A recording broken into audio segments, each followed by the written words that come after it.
जौनपुर के ततारपुर थाना क्षेत्र अंतर्गत सराय निवासी शाहजमन खान की बेटी कायनात फातिमा ने राष्ट्रपति से इच्छा मृत्यु की मांग की है। यह सब सुनने में आपको अजीबोगरीब जरूर लगेगा, लेकिन यह सच है। इसकी पूरी सच्चाई जानने के लिए यकीन मानिए आपको अंदर से झकझोर देगा। ऐसा भी नहीं है कि कायनात की उम्र मरने के लायक है या उसे कोई गंभीर बीमारी है। बावजूद इसके वह महामहिम से इच्छा मृत्यु की मांग कर रही है।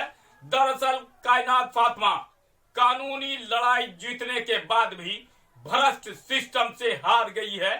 पेचीदगी से भरे इस कानूनी लड़ाई में कुछ दिन पहले इसके पिता शाहजमन खान और माता मुनव्वर सुल्ताना की भी मौत हो गई। आइए देखते हैं पूरी खबर।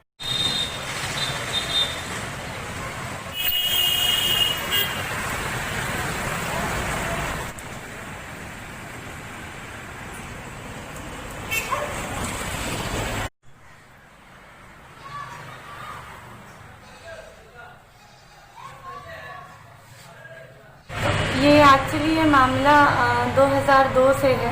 मेरी मम्मी ने BSNL के साथ एक एग्रीमेंट किया था जो कि 7 वर्षों के लिए था, 2002 से 2009 के बीच में।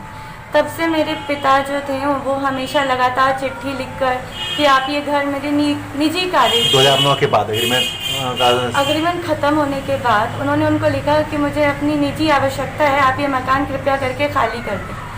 तो क्योंकि वो खुद एक पुलिस अधिकारी थे तो उनको लगा कि पत्राचार करने से शायद ये मामला सलट जाए और ये खाली कर दें, लेकिन BSNL ने इस पर कोई भी ठोस कदम नहीं उठाया। ये मामला बढ़ते बढ़ते मेरे पिताजी की मृत्यु हो गई।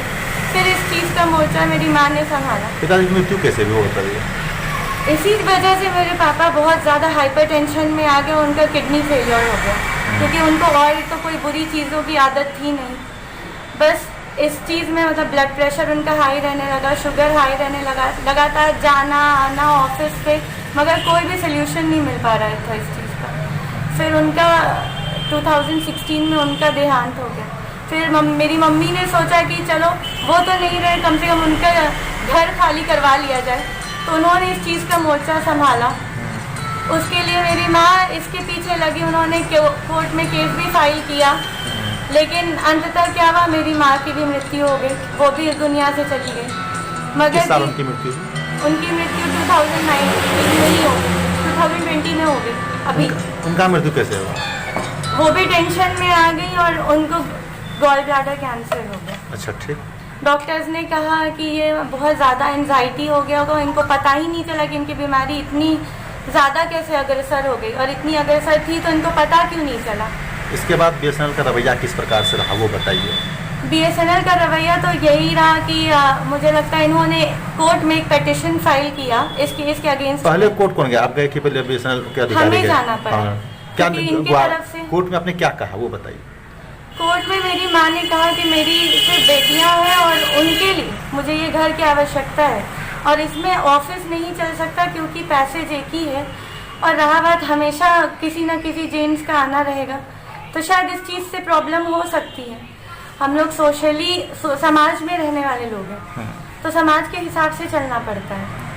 तो मेरी माँ ने उसी लिए कहा कि BSNL को खाली कर देना चाहिए। ये नैतिकता के आधार पे भी उनको खाली कर देना चाहिए कि अग्रीमेंट का मतलब ही अग्रीमेंट होता है। जब ये अग्रीमेंट नहीं था तो मतलब अब आप खाली कर दीजिए।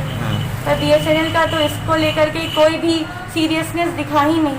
BSNL ने कोर्ट का वक्त ज़ाया करते हुए एक कोर्ट में पिटीशन डाला जिसमें उन्होंने साफ लिखा कि 30 जून 2019 तक वो खाली कर देंगे, मगर उस पर उन्होंने कुछ भी कार्यवाही नहीं की। इसके लिए उन्होंने फिर से एक माफीनामा दर्ज किया जिसमें वो फिर से मेंशन करते हैं कि 30 दिसंबर 2019 तक वो खाली कर देंगे।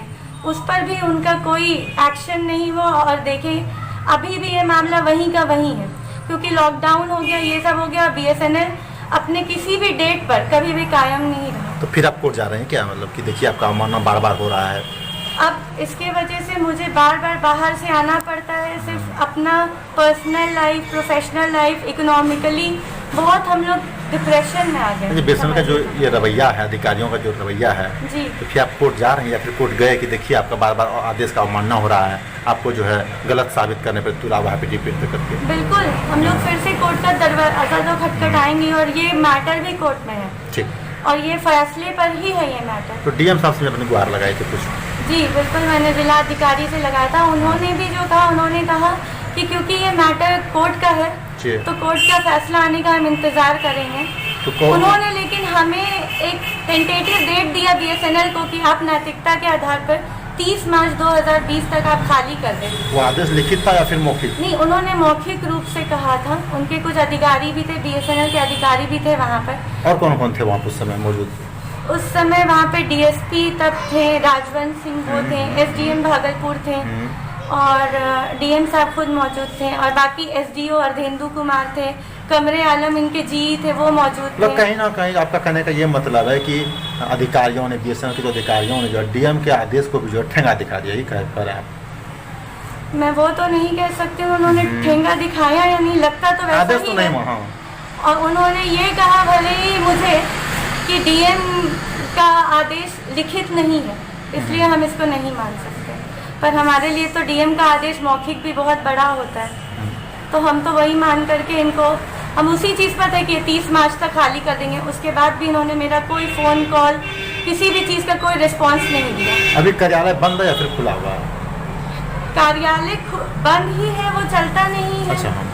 हमारी तरफ से इसके लिए कुछ भी नहीं किया गया। तो कुछ धमकी की बात आप कर रहे थे अधिकारियों के द्वारा? हाँ, अब ये रात बेवक्त हमारे घर पे आ जाते हैं कि आप बीएसएनएल को बाधा कर रही हैं, साबोटाज हो रहा है, यहाँ पे काम ठीक से नहीं हो पा रहा है और आप इसकी जिम्मेदार हैं। तो मुझे ये जानना है कि जब बीएसएनएल कार्य नहीं करता तो इसकी जिम्मेदारी मेरी तो नहीं है। सबसे पहले तो 10 साल से ये मेरे घर पे अवैध रूप से है, तो इसकी जिम्मेदारी बीएसएनएल के मौजूदा जीएम से आपने बात किया, वो क्या बोले?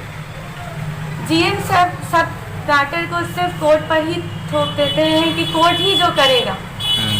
अब ये कुछ नहीं करना चाहते, ये घर नहीं लेना चाहते हैं किराया, क्योंकि यहाँ पे इनको किराया नहीं देना ये होता। भी कहा जा रहा है कि जीएम साहब आप पर आरोप लगा रहे हैं कि वो सरकारी काम में बाधा डाल रही है, ऐसा कहा जा रहा है। हाँ, ऐसा मैं तो नहीं कर रही हूँ, लेकिन वो भले ही हमारे पर्सनल लाइफ पे, हमारे प्रोफेशनल लाइफ पे बाधा डाल रहे हैं, क्योंकि गैर कानूनी तो उनका कब्जा है हमारे घर पे, हमारा कब्जा नहीं उनके घर पे। तो क्या मांग कर रहा है राष्ट्रपति से?